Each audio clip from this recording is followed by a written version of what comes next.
Exactly, guys. Instead, if the key is not present, then the method returns null, null, but not any exception or error. But not any exception or error. So, guys, now the next question for all of you people is that is there a service method present in HTTP servlet? Yes, service method, service method in case of HTTP servlet, service method in case of HTTP servlet is present as a concrete method, is present as a concrete method which is not a good practice to be overridden, which is not a good practice to be overridden. Why? Because since you have written very clearly, why? Because since HTTP servlet, HTTP servlet depends upon the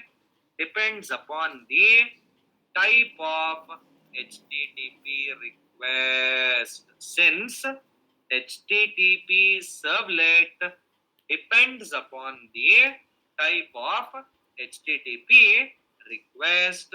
So guys, now please kindly tell me totally how many types of HTTP request are known to you?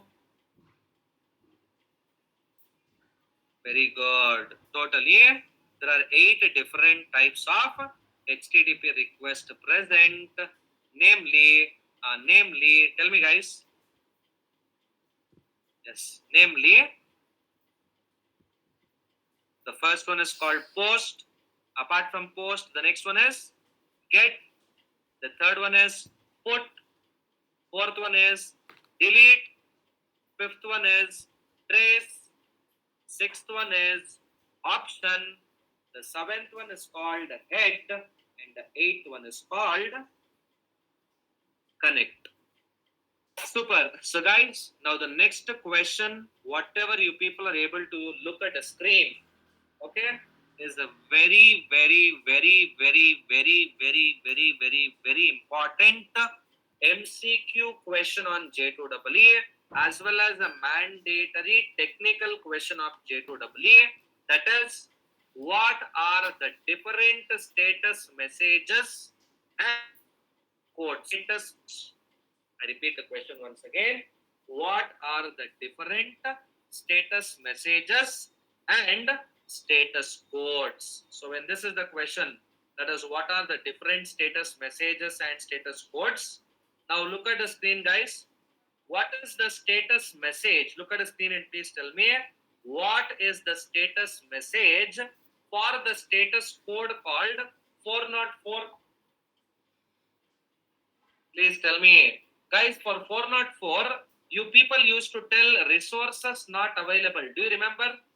For 404, you people used to tell resources not available. Do you remember? Yes, but guys, that was only for you people to understand the concept and taught you like that. But if any person asks you, what is the status message with respect to the status code called 404, please mention it as client error. What is the status message with respect to status code called 404 means it is client error. And now please tell me what is the status message with respect to the status code called 500. Very good. So for 500 it is server error. And what is the status message for the status code called 200? Exactly. So for a success error, Kuldukan Pranay, error itself is Kachada, is telling success Kachada. Right, Abafalo. What is the status message with respect to the status code called 200 means? Please remember, boss, it is success message. Success message. So guys, if you guys are able to see this currently, the next question is explain servlet lifecycle in brief. So I hope you people already know how to create a servlet object and begin the servlet lifecycle in two different ways. That is, one is based on the first client request, and the second one is in case of load on startup. So I hope I've already taught you those things completely in brief, right? No, guys, yes or no? Yes. So please revise servlet lifecycle on your own. I'll tell you the reason why is because if you ask me what is important in servlet lifecycle, sir, I'll tell you the complete concept and every single letter of servlet lifecycle is the most important. I cannot mark and tell. See, in servlet lifecycle, this is important. This is not important. No such scenario. In servlet lifecycle, the whole concept itself is important. So please try to revise that on your own. The reason is very simple, guys. If we try to revise servlet lifecycle in our class now, no, it will kill the time. Okay. So any of you have the answers with you for complete servlet lifecycle and also load on startup. So please, only that one single concept is what you people have to work on your own. So guys, now next question is this. You guys said that the second way in which we can create a servlet object and begin servlet lifecycle is in case of load on startup. Am I right? Am I right? Yes. So guys, now please tell me. Yes, Darshan, you'll have to tell the complete process and interview. Yes. So guys, now please tell me. Load on startup must always be configured with what type of value? Exactly, guys. Please remember, load on startup must mandatorily be configured with a positive integer value. Positive integer value. But the JEE container, but the JEE container gives the priority based on what?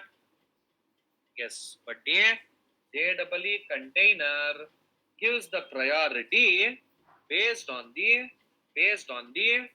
lowest positive integer value. But the JEE container gives the priority based on the lowest positive integer value. Correct? Super. So guys, now the next question for all of you people is very simple. That is, whenever load on startup is configured with a negative integer value, what is the output? Tell me, guys. I've taught you this. I've even shown this to you practically, and it is on the screen also. Yes, exactly. Whenever load on startup is configured with a negative integer value, in this case, what happens? In this case, the JEE container creates a servlet object. The JEE container creates a servlet object based on the first client request. Based on the first client request, without throwing any error or exception. Without throwing any error or exception. So guys, are all clear till here? Super good. So now the next question for all of you people is very simple. That is, who calls destroy method? First question, who calls destroy method? Excellent, guys. Seriously, very good. Very good. I find many people answering. Seriously, very good.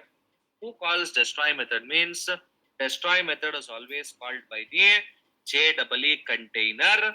How many times? How many times? Super. How many times means it is only once. Why is it called? Why is destroy method called? Super. Why is destroy method called? Means it is to close all the costly resources. To close all the costly resources. Correct? But guys, now please tell me. Totally, in how many situations destroy method is called? Super. Totally. In how many situations destroy method is called? Means totally it is in two different situations destroy method is called. So what is the first situation? Yes, so namely what is the first situation? Means whenever we close an application, whenever we close an application, in that case, destroy method is called, destroy method is called to close all the costly resources, to close all the costly resources with respect to that application, to close all the costly resources with respect to that application. Correct? Super. Apart from this, can you guys please tell me what is the second situation when destroy method is called? Yes.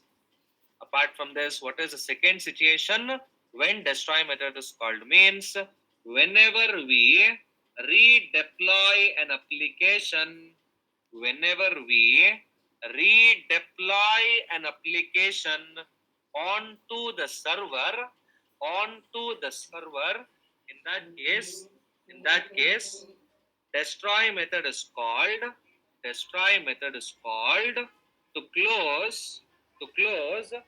all the close all the previously used costly resources, previously used costly resources with respect to that